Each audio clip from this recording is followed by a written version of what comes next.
हा 70 एकरचा table plot आहे. 70 acres.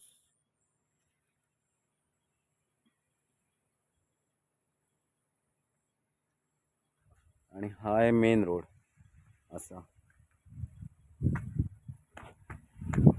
Vangaon.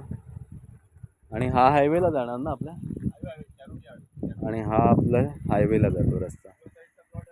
हा, या हायवेच्या उजव्या बाजूला हा 70 एकरचा प्लॉट आहे. वेकंट एकदम एम्प्टी टेबल प्लॉट आहे. त्याच्या समोरच 100 एकरचा वेकंट प्लॉट आहे.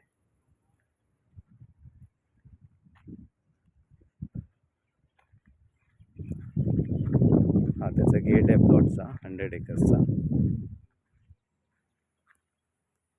दोन्ही प्लॉट अगदी रोड टच, म्हणजे ह्या रोडच्या इकडे 103 एकर आणि तिकडे 70, म्हणजे 173 एकरचा प्लॉट ह्या एका जागेत आहे.